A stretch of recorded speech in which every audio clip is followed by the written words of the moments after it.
అల్పపీడన ప్రభావంతో తెలంగాణకు వాతావరణ శాఖ భారీ వర్ష సూచన ఇచ్చింది. 9 జిల్లాలకు ఆరెంజ్, 13 జిల్లాలకు ఎల్లో అలర్ట్ జారీ చేసింది. ఆదిలాబాద్, కొమరంభీం, మంచిర్యాల, సిరిసిల్ల, జగిత్యాల, కరీంనగర్, పెద్దపల్లి, భూపాలపల్లి, వరంగల్ జిల్లాలో భారీ నుంచి అతి భారీ వర్షాలు కురిసే ఛాన్స్ ఉంది. ఇక అర్ధరాత్రి నుంచి హైదరాబాద్లోని పలు ప్రాంతాల్లో భారీ వర్షం కురుస్తుంది. బంజారాహిల్స్, జూబ్లీహిల్స్, పంజాగుట్ట, కుకట్పల్లి, ముసాపేట్, అమీర్పేట్లో వర్షం దంచి కొడుతుంది. హైదరాబాద్ చుట్టుపక్కల జిల్లాలైన మేడ్చల్, రంగారెడ్డి, వికారాబాద్ జిల్లాలో వర్షం కురుస్తుంది.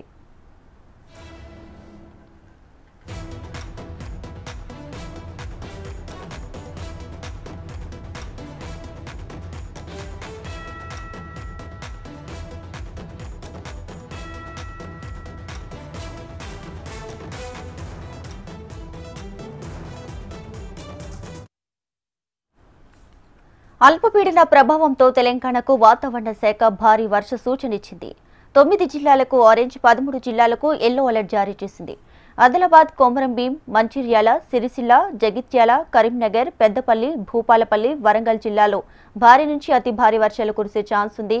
అర్ధరాత్రి నుంచి హైదరాబాద్లోని పలు ప్రాంతాల్లో వర్షం కురుస్తుంది. బంజారాహిల్స్, జూబ్లీహిల్స్, పంజాగుట్ట, కుకట్పల్లి, ముసాపేట్, అమీర్పేట్లో వర్షం దంచి కొడుతుంది. హైదరాబాద్ చుట్టుపక్కల జిల్లాలైన మేడ్చల్, రంగారెడ్డి, వికారాబాద్ జిల్లాలో సైతం వర్షం కురుస్తోంది.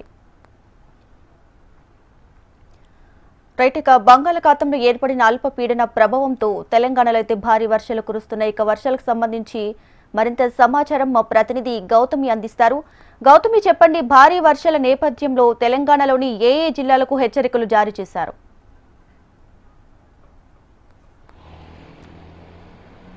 అవును దీపిక, అయితే భారత వాతావరణ శాఖ సూచించిన విధంగానైతే వర్షాలు కురుస్తున్నాయి. అయితే ఈ విధంగా చూసుకున్నట్లయితే గుజరాత్ లో తుఫాన్ ఏర్పడడం జరిగింది. దానికి అస్నా అనే పేరైతే పెట్టడం జరిగింది. దాని ప్రభావం పూర్తిగా తెలుగు రాష్ట్రాల్లో ఉండదు అని అయితే వాతావరణ శాఖ సూచించడం జరిగింది. అయితే ఈ విధంగా చూసుకున్నట్లయితే బంగాళాఖాతంలో అల్పపీడనం ఏర్పడిందని, దానికి వాయుగుండంగా 24 గంటల వరకు వాయుగుండంగా మారే అవకాశం ఉందని, పూర్తిగా తెలుగు రాష్ట్రాల్లోనూ అయితే భారీ నుండి అతి భారీ వర్షాలు కురిసే అవకాశం ఉందని అయితే హెచ్చరించడం జరిగింది. అయితే తెలంగాణలో చూసుకున్నట్లయితే జగిత్యాల, హనుమకొండ, వరంగల్ జిల్లాల్లోనైతే ఎక్కువగా వర్షాలు నమోదయ్యే అవకాశం ఉందని వాతావరణ శాఖ హెచ్చరించడం జరిగింది. అయితే పలు జిల్లాలకి ఎల్లో అలర్ట్స్ మరియు ఆరెంజ్ అలర్ట్స్ కూడా ఇవ్వడం జరిగింది. హైదరాబాద్ వాతావరణం చూసుకున్నట్లయితే ఇక్కడ ఆరెంజ్ అలర్ట్ ఇవ్వడం జరిగింది. అయితే కొద్దిపాటి వర్షానికే ఇక్కడ రోడ్లన్నీ జలమయం అవుతూ ఉంటాయి. లోతట్టు ప్రాంతాలు అయితే పూర్తిగా వరదతో ఇబ్బంది పడే అవకాశం ఉంటుందని అయితే వాతావరణ శాఖ హెచ్చరించడం జరిగింది. అయితే ఈ విధంగా చూసుకున్నట్లయితే ఆల్రెడీ జిహెచ్ఎంసీ అధికారులతో కూడా వాతావరణ శాఖ అధికారులు కోఆర్డినేట్ అయ్యి ఏ విధంగా కూడా ప్రజలు ఇబ్బంది పడకుండా ఉండే విధంగా చూసుకుంటామని అయితే అధికారులు తెలియజేయడం జరిగింది.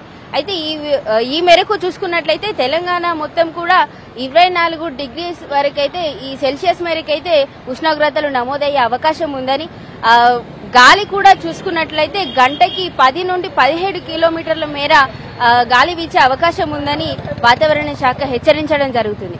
అయితే పూర్తిగా భారీ నుండి అతి భారీ వర్షాలు ఈ ఆగస్టు 31వ తేదీ నుండి సెప్టెంబర్ 3వ తేదీ వరకు కూడా నమోదయ్యే అవకాశం ఉందని, ఖచ్చితంగా వాహనదారులు మరియు పాదచారులు కూడా అప్రమత్తంగా ఉండాలని, అవకాశం ఉంటేనే బయటికి రావాలని హెచ్చరించడం జరుగుతుంది. అయితే మనం ప్రస్తుతం చూస్తూనే ఉన్నాం, ఈ రోజు కూడా రాత్రి 12 గంటల నుండి ఇప్పటి వరకు కూడా మోస్తరుపాటు వర్షాలు కురుస్తూనే ఉన్నాయి. ప్రజలు కూడా ఇక్కడ వాహనదారులు ఇబ్బంది పడే అవకాశమే కనిపిస్తుంది.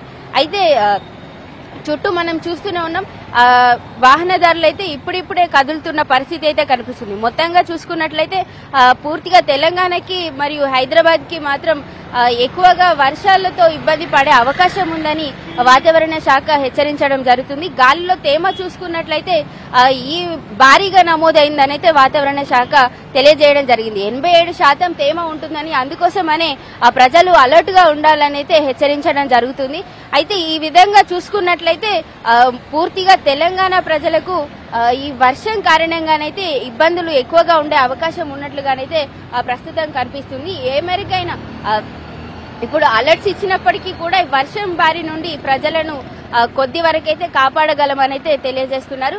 అయితే బంగాళాఖాతంలో ఏర్పడిన ఈ అల్పపీడనం కారణంగానైతే ఈ మొత్తం వాయుగుండం ప్రభావం తెలుగు రాష్ట్రాల్లో ఉండనుందనైతే తెలియజేస్తుంది. మరీ ముఖ్యంగా చూసుకున్నట్లయితే నైరుతి రుతుపవనాలు కూడా చురుగ్గా ఉన్నాయని, అందుకోసమనే ఈ తెలంగాణకి పూర్తిగా వర్షం ఎక్కువగా ఉండే అవకాశం ఉందనైతే వాతావరణ శాఖ సూచించడం జరుగుతుంది. అయితే మరి వారం రోజుల పాటు కూడా పగటి వేళల్లో ఉష్ణోగ్రతలు 24 డిగ్రీల సెల్సియస్ మేరకు ఉన్నట్లుగానైతే కనిపిస్తోంది. మరి వారం రోజుల తర్వాత కూడా ఈ విధంగానే వర్షాలు కొనసాగనున్నాయా అన్నదైతే ఇంకా అంచనా వేయలేకపోతున్నారు. Gautami, thanks for the updates.